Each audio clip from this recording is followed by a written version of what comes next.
Oke, sebelum terima kasih. Sebelum saya mulai, mungkin saya mau berterima kasih dan sangat mengapresiasi 2 minggu lalu ya, luar biasa. Bagaimana dibawakan oleh teman-teman kita ini, Leo dan Josh untuk jazznya. Dan luar biasa, saya waktu itu masih perjalanan dari Tangerang ke Bandung.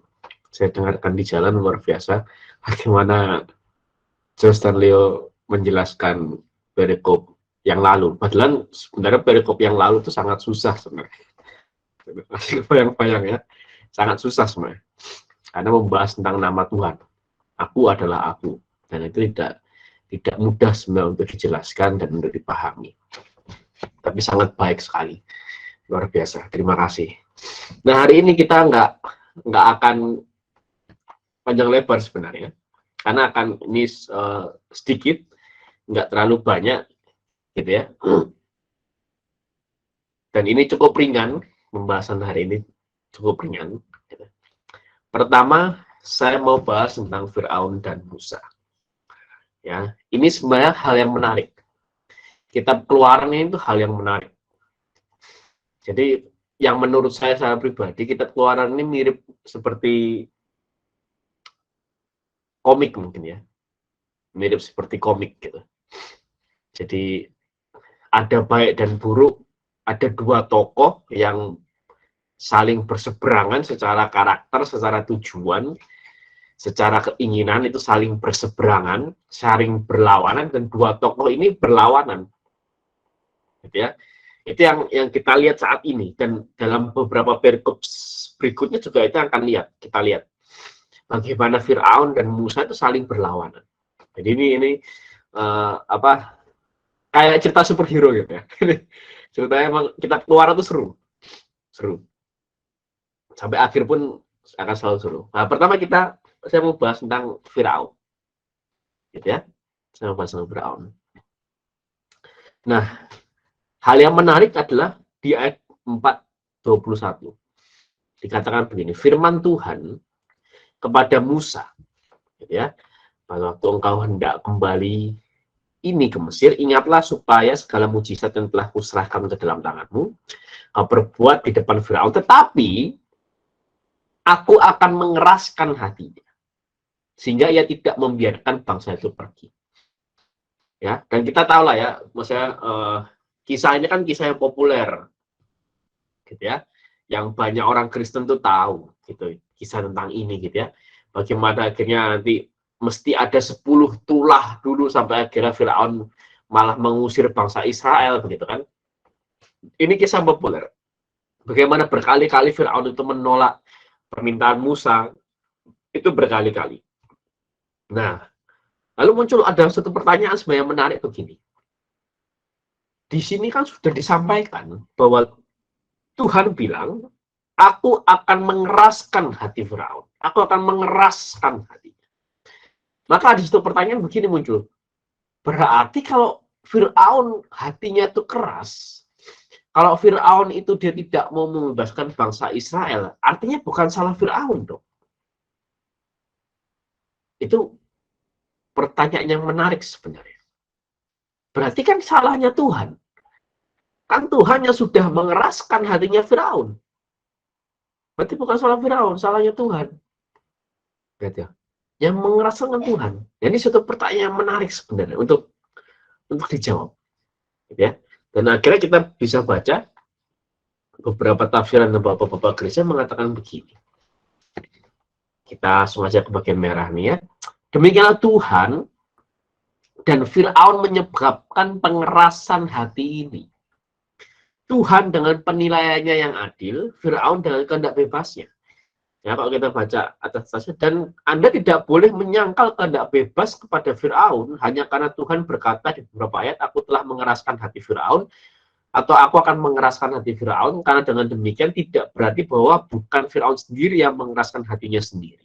Nah, ini penting. Jadi, satu hal yang perlu disadari adalah bahwa bukan semata-mata karena Tuhan itu mengeraskan hati Firaun, maka Firaun hatinya keras. Dan ini perlu dipahami. Gitu ya. Jadi kita masih sadar bahwa Firaun juga punya peran. Gitu ya. Firaun juga punya pilihan. Bukan berarti ketika Tuhan bilang, aku akan mengeraskan hati Firaun, terus artinya Firaun nggak punya pilihan untuk bisa melembutkan hatinya. Enggak. Firaun tetap punya pilihan untuk mau mengeraskan hati atau melembutkan hati. Gitu ya. Tapi dalam kasus ini ternyata Firaun pun dengan kehendak bebasnya, dia memilih untuk mengeraskan hatinya. Jadi bukan hanya karena semata-mata Tuhan mengatakan bahwa aku akan mengeraskan hatinya. Ya. Kemudian ada satu penjelasan yang menarik dari Santo Caesarius dari Arles.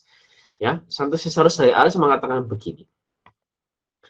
Dapat dipercaya sebagai yang paling pasti bahwa bukan kekejaman Tuhan, tetapi kejahatan Firaun sendiri, kejahatan Firaun sendiri yang berulang-ulang dan kesombongannya yang terus-menerus dalam menentang perintah-perintah Tuhan menyebabkan Firaun menjadi keras. Terus Santo Caesarius mengibaratkan seperti air.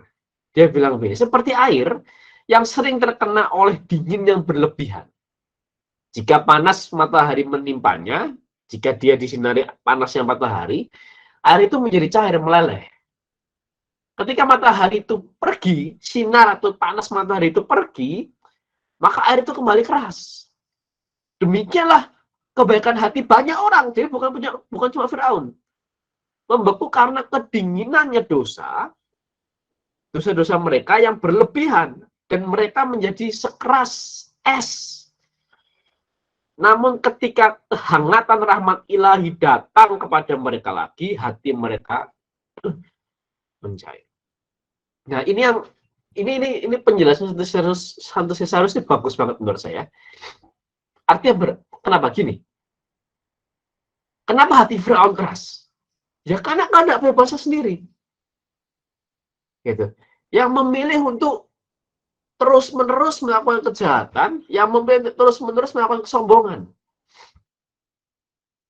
Ya.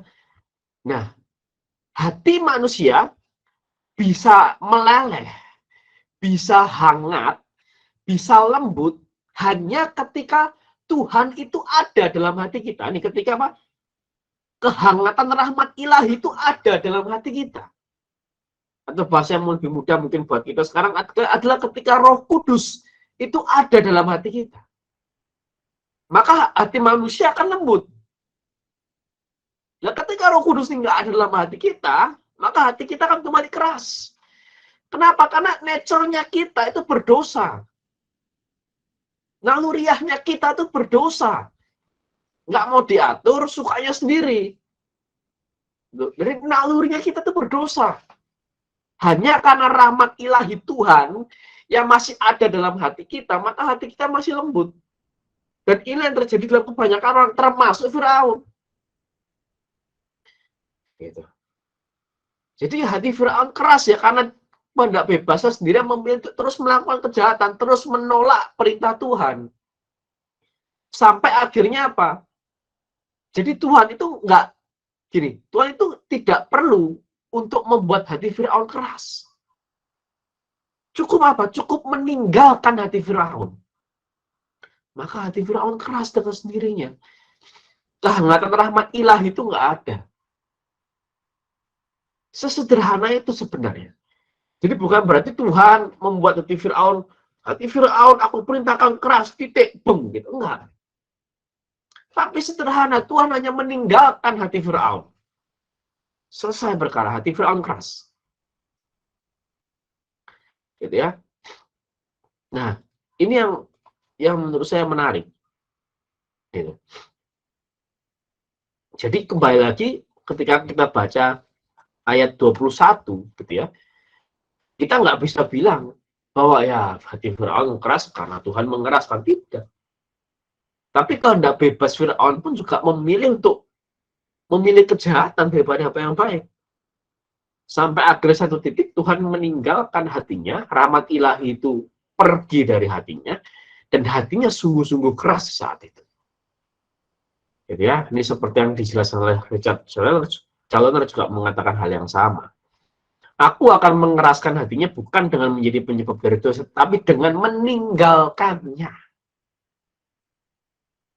Gitu ya. Maka ada orang yang seringkali berkata begini, apa tanda-tanda bahwa hati nurani kita masih hidup? Gitu ya.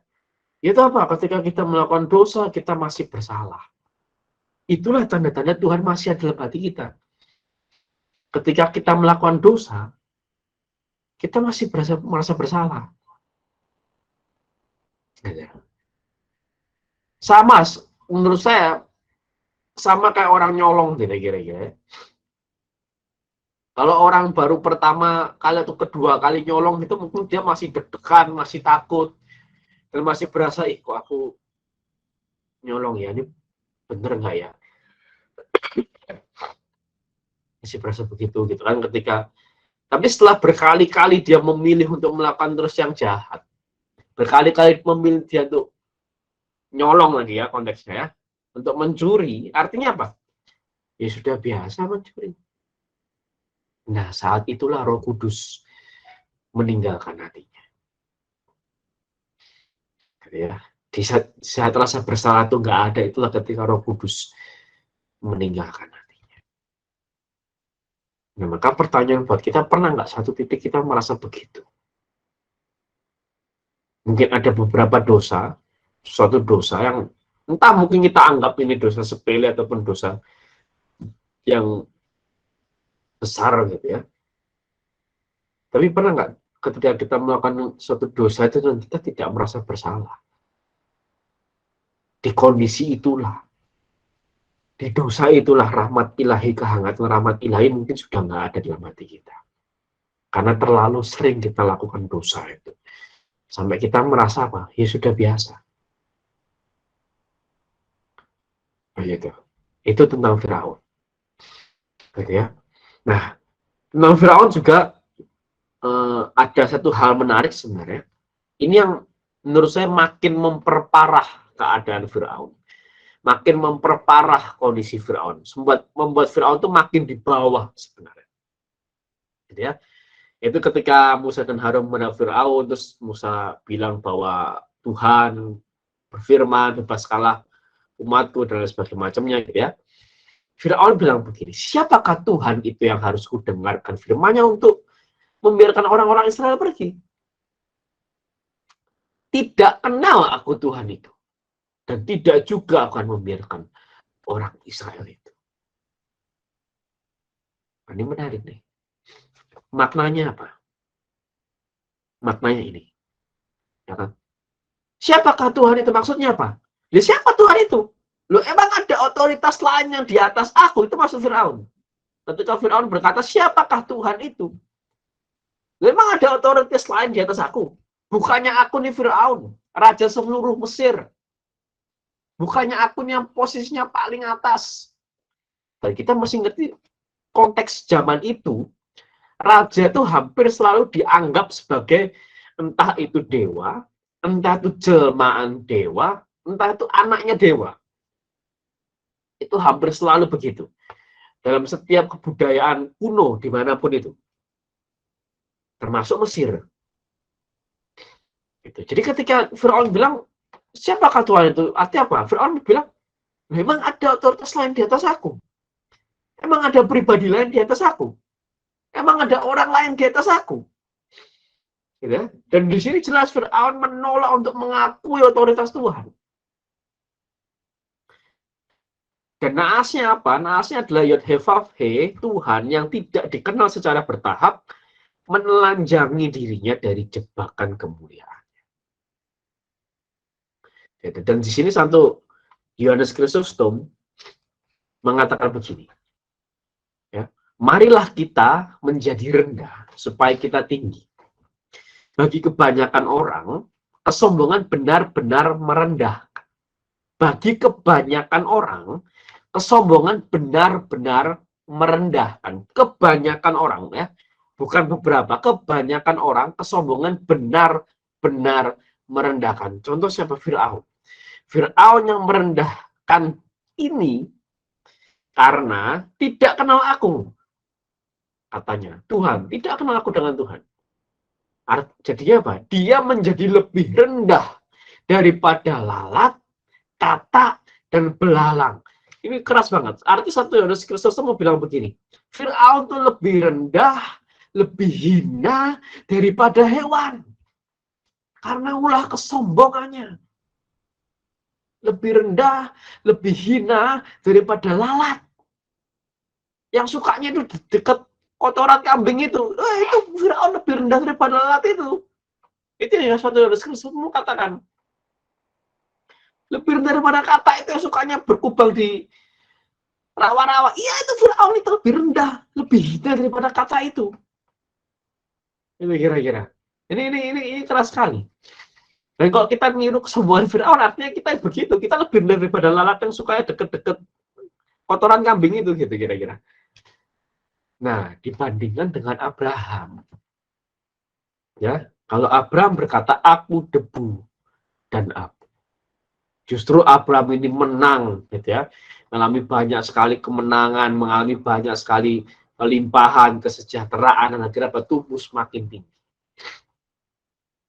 Ya, itu tentang kesombongan Firaun. Dan lebih ironinya lagi, gitu ya. Ini lebih ironinya lagi. Ketika bangsa Israel akhirnya malah pekerjaannya makin berat, disuruh bekerja lebih berat lagi, lebih keras lagi sama Firaun. Dan akhirnya salah satu dari mandur Israel dan orang Israel itu mengadu ini ya, ayat 15 ini. Sesudah itu pergilah para mandur Israel ini orang Israel, itu bangsa Israel, kepada Firaun dan mengadukan halnya kepadanya. Nah, ini menarik. Kata mengadukan ini menarik. Jadi satu kata ini menarik dan ini sangat ironi. Ironinya apa? Karena begini. Mengadukan halnya kepada Firaun. Kata kerja Ibrani yang diterjemahkan mengadukan dan kata benda yang terkait biasanya digunakan untuk apa? Memohon kepada Allah. Ya, entah itu memohon kepada Allah oleh Musa, memohon kepada orang-orang itu memohon kepada Allah, atau individu yang tertindas itu memohon kepada Allah, gitu ya. Ini dalam kitab Kejadian semua ini. Di sini implikasinya apa? Para pejabat kecil Israel ini, para mandur-mandur Israel ini memohon kepada Firaun seolah-olah dia, Firaun itu adalah Tuhan mereka. Oh, ini ironi. Firaun dengan semua kesombongannya dia mengatakan memang ada otoritas lain di atas aku. Memang ada orang yang lebih tinggi otoritasnya daripada aku. Memang ada orang yang lebih besar, lebih hebat, lebih tinggi daripada aku. Firaun dengan kesombongannya mengatakan demikian, dan kesombongannya itu mempengaruhi orang lain. Mempengaruhi bangsa Israel. Dan kalau kita lihat di zaman sekarang, berapa banyak orang yang sombong, memamerkan kesombongannya dan mempengaruhi orang lain. Dengan kesombongannya itu. Satu kasus yang terkenal, yang sekarang ada di penjara ya, itu, yang slogannya adalah murah banget gitu ya. Baju seharga sekian, murah banget gitu ya. Kira-kira begitu. Saya juga baru tahu orang ini ketika sudah di penjara gitu. Ya. Itu kan bagaimana dia bisa mempengaruhi banyak orang. Siapa ya? Dengan kesombongannya itu, bayangin. Dan ternyata dunia trennya ke sana. Dan ini ironinya sebenarnya. Gitu ya. Ternyata dunia trennya ke sana. Bagaimana orang-orang dengan kesombongannya masing-masing bisa mempengaruhi orang lain. Dan ini ironinya. Bahkan bangsa Israel di sini, bangsa Tuhan pilih, bangsa Tuhan mau selamatkan, dia terpengaruh dengan setiap kesombongan Firaun. Itu Firaun. Ya, dia keras hatinya karena kehendak bebasnya sendirian, terus-menerus memilih kesombongan, memilih kejahatan. Bagaimana dia begitu sombong, mengatakan memang ada Tuhan yang otoritasnya di atas aku. Dan bagaimana kesombongannya bisa mempengaruhi orang lain. Jadi ya, tokoh protagonisnya itu tokoh antagonis. Ya. Tokoh protagonisnya ini Musa. Ya, saya nggak akan banyak bahas, maksudnya kita nanti akan lihat di beberapa pasal masih di kitab Keluaran, beberapa pasal selanjutnya bahwa Tuhan bakal memuji Musa. Ya, berkebalikan dengan Firaun yang hatinya keras.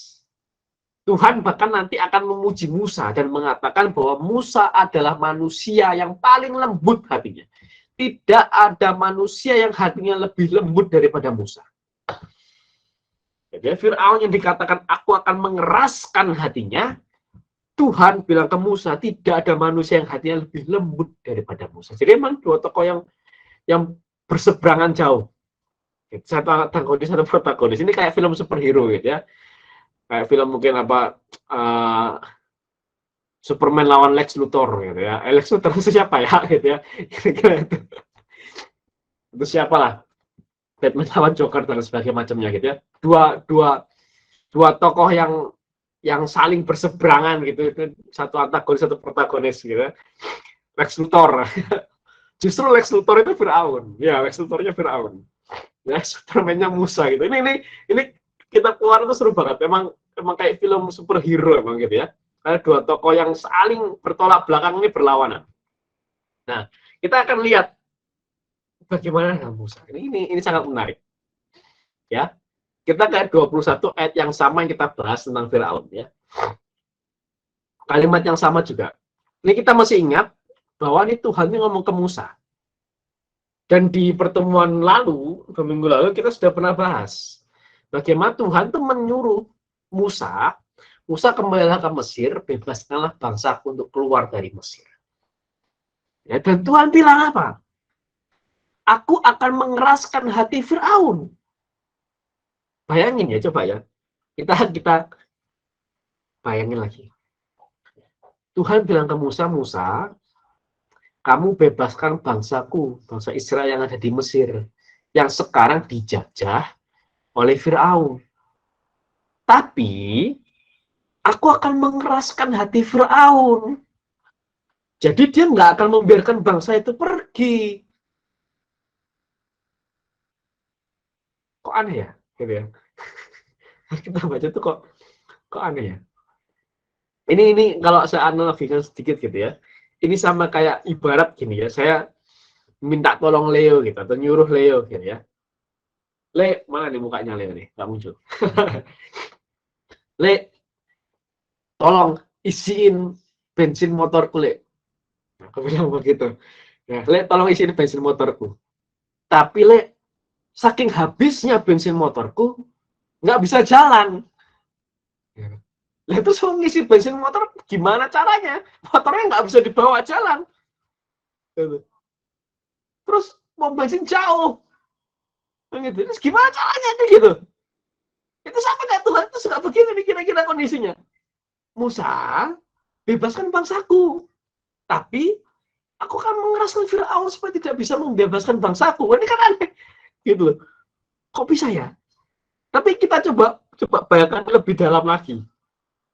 Dan saya mencoba ya, tidak benar-benar, tapi mencoba memposisikan dalam posisinya Tuhan supaya saya tahu apa sebenarnya Tuhan mau dalam konteks ini, gitu ya. Maka tadi saya ibaratkan kayak saya nyuruh Leo, Le, tolong isiin bensin motorku. Karena sudah habis, tapi saking habisnya motorku nggak bisa jalan. Ya. Artinya apa di sini? Saya pasti akan memberi cara lain ke Leo. Supaya apa? Bensin motorku terisi. Tapi tidak dengan cara yang memang Leo mungkin pikirkan, kan dipikirkan oke, ya sudah, ini tak bawa dulu. Gitu kan? Supaya tak bawa dulu ke pom bensin terdekat, walaupun itu juga sangat jauh dari rumah, tapi nanti aku isiin di sana. Tapi ini enggak. Gitu kan? Seperti Musa kan, mungkin logikanya kita berpikir, oke, nanti Tuhan akan berbelas kasih, tiba-tiba Firaun boleh membebaskan bangsa Israel. Dalam pikiran yang logis, logis.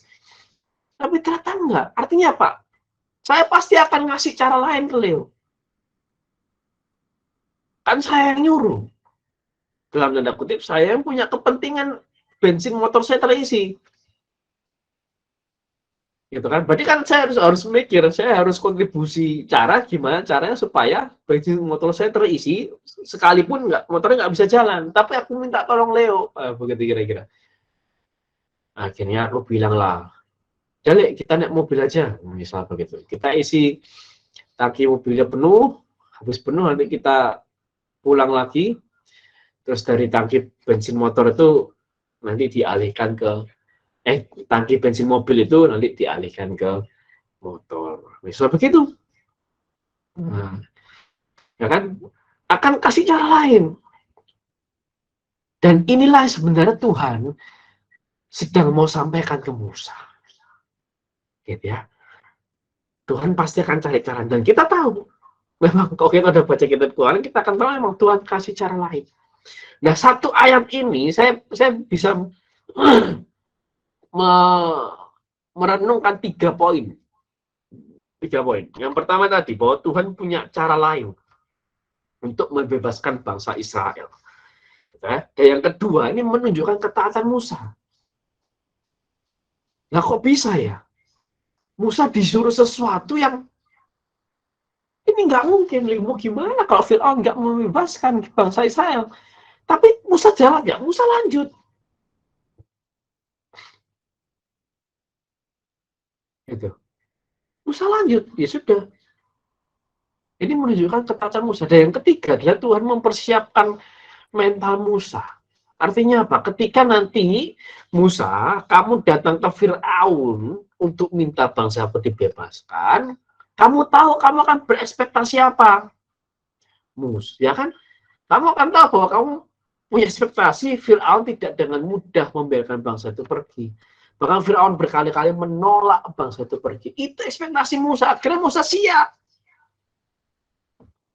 Sekalipun Musa tahu itu yang akan terjadi, tetap dijalani. Musa datang ke Fir'aun. Sekalipun Musa tahu Fir'aun akan nolak, ini mantapnya Musa. Taatnya Musa itu begini. Kalau kita orang modern, kita akan berpikir, aku udah rugi waktu, rugi tenaga. Jangan harus capek-capek datang ke Fir'aun, gitu kan, mungkin harus ngurus perizinan administrasi untuk bisa ketemu sama Raja Mesir, begitu kira-kira. Tapi ujung-ujungnya ditolak. Itu orang modern kita pasti akan merasa rugi, tapi Musa enggak. Lanjut. Ini luar biasa. Ya. Nah, satu hal lagi, ada hal yang menarik sebenarnya. Yang jauh lebih menarik mengenai Musa. Yaitu ini. Kita ada baca tadi ya, akhirnya Fir'aun memberatkan kerjanya bangsa Israel. Dan Fir'aun berkata, pemalas kamu, pemalas. Sebabnya kau berkata, izinkanlah kami pergi mempersembahkan korban kepada Tuhan. Akhirnya apa? Si mandur itu ketemu Musa dan Fir'aun. Mandur Israel itu. Mandur Israel bilang apa? Ke Fir'aun, ke Musa dan Harun, maaf. Ya, mandur Israel yang habis dimarahi sama Fir'aun tadi, ketemu Musa dan Harun. Terus mandur Israel itu bilang apa ke Musa dan Harun? Kiranya Tuhan memperhatikan perbuatanmu dan menghukumkan kamu. Karena kamu telah membusukkan nama kami kepada Fir'aun dan hamba-hambanya, dan dengan demikian kamu telah memberikan pisau kepada mereka untuk membunuh kami. Nah ya, ini sangat-sangat, kita mesti ngerti posisi Musa ini sangat menarik menurut saya. Fir'aun memberitahu mereka bahwa permintaan Musa dan Harunlah yang menyebabkan memburuknya kondisi kerja mereka. Dari ayat 5:17 ya. Untuk pertama kalinya sejak pengangkatannya, Musa mengalami murka bangsanya sendiri. Suatu kejadian yang apa menjadi hal biasa. Ini menarik. Maka saya kasih buat. Baginya dalam melakukan pembebasan mereka, terjebak erat antara perintah ilahi dan kemarahan orang-orang. Musa terjebak erat antara perintah ilahi dan kemarahan orang-orang. Musa memohon kebantuan Yahweh. Sekali lagi dia diyakinkan bahwa kuasa Allah Israel akan memaksa Firaun bertekuk lutut. Ya, nanti saya akan bahas, tapi kita lanjut dulu ya. Mereka mencoba melakukan kebaikan, tapi tidak berhasil, sering mengalami rasa tidak berterima kasih yang sama. Yes, Musa dan Harun tujuannya baik, membebaskan bangsa Israel dari perbudakan. Musa dan Harun sudah berikhtiar, tapi gagal. Dan kegagalan, yang melihat, ngapain? Tahu gagal, itu kan konsep orang dari zaman dulu, zaman Musa sampai sekarang sama. Itu ya usaha-usaha, ikhtiar, tapi tahu gagal kan, nah itu. Nggak ada rasa berterima kasih. Gitu kan? Nggak dilihat niatnya Musa. Gitu. Hanya yang dilihat hanya kegagalannya. Nah, terus akhirnya apa? Ayat 22, lalu Musa kembali menghadap Tuhan, katanya, Tuhan, mengapakah kau perlakukan umat ini begitu bengis? Mengapa pula aku yang kau utus? Wah, Musa bilang begitu. Sebab sejak aku pergi menghadap Fir'aun untuk berbicara atas namamu, dengan jahat diperlakukannya umat ini. Dan engkau tidak melepaskan umatmu sama sekali. Gitu ya. Ini menarik, karena apa? Karena kata-kata yang Musa ucapkan kepada Tuhan bukanlah kata-kata penyesalan atau kemarahan, melainkan pertanyaan dan doa. Gitu ya, pertanyaan dan doa. Nah, kenapa? Karena ini jelas di ayat 24 Tuhan jawab. Gitu ya, bahwa dengan tanganku lah, ya, dengan tangan yang kuat aku akan membebaskan bangsa ini. Tuhan jawab akhirnya. Jadi ini bukan Musa ngeluh atau Musa menyesal gitu ya, marah. Kenapa Tuhan? Enggak. Tapi cuma pertanyaan, cuma Musa tanya gitu loh. Kenapa kok engkau perlakukan umat ini begitu bengis? Kenapa kok aku yang engkau utus? Musa tanya dan berdoa. Gitu loh. Bukan penyesalan, ini menarik. Gitu ya. Nah, Musa tidak berusaha untuk memuaskan para petugas yang putus asa, tetapi menyerahkan semuanya kepada Tuhan. Kalau kita baca setelah ayat 21, di mana Musa itu dikomplain sama umatnya sendiri, sama mandur-mandur Israel, di sini tidak tertulis Musa mencoba menjelaskan ke mandur Israel. Nggak tertulis kan, Musa nggak coba bilang, bro, bentar bro, bukan begitu maksudku, tapi tunggu dulu. Maksudku tuh begini loh. Ini kan aku mencoba membebaskan gini. Enggak. Musa terima. Musa nggak ngelawan lagi mungkin. Musa terima. Ya, Musa cuma dengarkan aja mungkin. Iya. Ya, mungkin begitu kira-kira. Tapi apa yang Musa langsung lakukan? Ayat 22 langsung Musa menghadap ke Tuhan.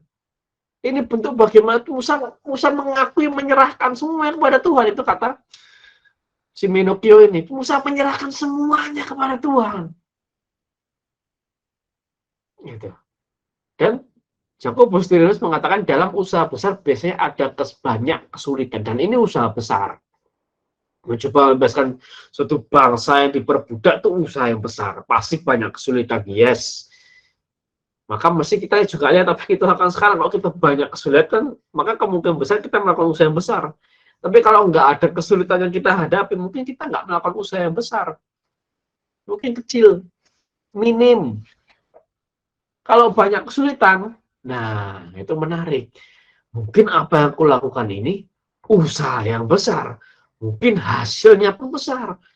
Kenapa? Susah. Banyak kesulitan. Nah, pertanyaannya, kenapa kok Musa sampai menghadapi ini? Gitu ya.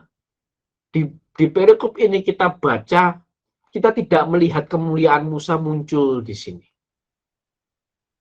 Gitu ya, tapi Musa ditolak oleh Fir'aun, Musa dikomplain oleh bangsa sendiri. Kita nggak melihat kemuliaan Musa sama sekali di sini.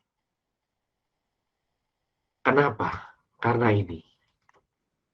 Musa sebagai pengantara. Gitu ya. Musa diuji oleh kekeras kepalaan. Bukan hanya Firaun, tapi juga bangsanya sendiri. ya kan? Nah, di sini Musa melayani sebagai perantara mereka dengan Firaun. Perantara umat Israel, perantara bangsa Israel dengan Firaun. Dalam perannya sebagai pengantara antara Tuhan dan umatnya. Bahkan dikatakan di sini tetap doa. Katekismus Gereja Katolik pun juga mengatakan ini doa. Doa Musa menjadi contoh yang mengharukan dari syafaat yang akan terpenuhi dalam satu pengantara antara Allah dan manusia. Kristus Yesus. Ini perantara, pengantara. Maka tadi kita baca di sini, Musa terjebak erat antara perintah ilahi dan kemarahan orang-orang. Karena apa? Musa perantara. Musa di tengah. Beda dengan Fir'aun yang dia merasa diri di atas. Ini Musa enggak, Musa dipimpin, Musa dipilih loh jadi pemimpin bangsa Israel, tapi Musa tahu Musa itu di tengah. Dan inilah pemimpin Kristiani sebenarnya. Merasa diri bukan di atas, tapi di tengah. Dia tahu dia terhimpit oleh perintah Tuhan, dan dia tahu dia terhimpit oleh bandelnya orang-orang yang dia gembalakan. Gitu ya. Ini Musa, bandelnya bangsa Israel yang dia pimpin, dia terhimpit dengan itu. Maka posisi leader itu nggak mudah sebenarnya. Karena pasti leader yang baik berharap yang terbaik untuk orang yang dipimpin. Dimanapun itu. Di keluarga, di pekerjaan, di komunitas. Jadi ya, leader pasti menginginkan yang terbaik bagi orang yang dipimpin. Ya, itu sudah pasti. Ya, dan posisi leader ini nggak mudah. Kenapa seorang leader Kristen itu sadar betul ketika ditanya, seorang Kristen ditanya apa yang terbaik, itu pasti kehendak Tuhan, selesai perkara. Gitu ya. Seorang Kristen yang mengerti kita ditanya apa yang terbaik, kehendak Tuhan yang terbaik. Maka seorang leader Kristiani menginginkan hal yang terbaik bagi yang dipimpin. Artinya apa? Menginginkan kehendak Tuhan itu terjadi dalam kehendak Tuhan terjadi atas kelompok yang dia pimpin. Entah itu keluarga, pekerjaan, komunitas, itu pasti. Dan ketika leader itu mencoba mencari kehendak Tuhan atas orang yang dipimpin, itu nggak mudah posisinya. Satu sisi dia akan merasa, kok aku kayak belum menjalankan apa yang Tuhan mau ya. Satu sisi dia merasa, ini kok aku kayak sudah menjalankan apa yang Tuhan mau, tapi kok susah ya untuk aku mentransfernya ke kelompokku ini. Mungkin begitu. Jadi nggak mudah, dan ini posisi pengantara, ini Musa. Beda dengan Fir'aun yang dia merasa di atas. Gitu ya. Kalau orang merasa di atas, tenang dia. Orang yang nggak tenang itu orang yang merasa di tengah. Orang yang nggak tenang itu orang yang merasa di tengah. Orang yang di bawah itu lebih tenang daripada orang yang di tengah. Karena orang yang di tengah itu pasti dihimpit dari dua sisi. Dan itu yang saya lihat. Gitu ya. Dalam mungkin beberapa proyek, kalau misalnya tadi Bang Ambo mengatakan gitu ya, sharing bagaimana proyeknya di Myanmar gitu ya. Itu kan posisi Bang Ambo itu di tengah. Satu sisi dia harus menghadapi keadaan global yang sedemikian rupa, satu sisi dia harus menghadapi klien yang sedemikian rupa, kan di tengah dia posisinya. Ini nggak pernah enak. Gitu. Dan inilah Musa. Dan sampai apa? Itu jadi hal yang biasa. Mungkin Musa kalau ditanya gitu ya, mungkin Musa, saya sampai sedikit berimajinasi gitu ya tentang Musa gitu ya. Seandainya kalau misalnya ada orang ngeluh ke Musa gitu, aduh Musa, ini tuh aku begini, begini, capek banget hidupku begini. Mungkin Musa cuma lihat gini aja. Gitu aja. Ngeluh. Gitu. Mungkin, karena Musa saking biasanya dia menghadapi murka bangsa sendiri. Mengalami hal yang sangat susah sebagai pengantara. Itu Musa. Dan itu bertolak belakang dengan Firaun, ya. Dan di sini KGK 2575 bagaimana gereja pun, dalam KGK pun suka begitu memuji Musa, gitu ya. Bahkan dikatakan ia menyatakan diri, Tuhan menyatakan diri membebaskan mereka. Tetapi Tuhan tidak mau membebaskan manusia melawan keinginannya, keinginan manusia maksudnya. Melawan keinginan manusia tanpa bantuan manusia. Ya, karena itu ia memanggil Musa supaya mengutus dia dan mengikut sertakan dia dalam kasih sayangnya dan dalam karya keselamatan. Pengutusan ini seakan-akan merupakan satu permohonan Allah dan baru setelah itu sesudah satu dialog yang agak lama. Musa menyesuaikan kehendaknya dengan kehendak Allah pembebas. Jadi ini menariknya Musa. Dia tahu posisinya sebagai pengantar nggak mudah dan dia berusaha untuk kehendaknya itu adalah kehendak Allah. Ya, apa yang dia kehendaki itu juga yang Allah kehendaki. Maka di sini kita bisa simpulkan bahwa Fir'aun memiliki kekerasan hati karena kejahatannya yang terus-menerus dan kesombongannya mampu mengaruhi bangsa Israel. Musa taat sebagai perantara antara Fir'aun dan bangsa Israel, dan antara Tuhan dan umatnya sekalipun mengalami banyak kesulitan dan tekanan yang menjadi hal biasa dihadapi. Itu poin yang pertama.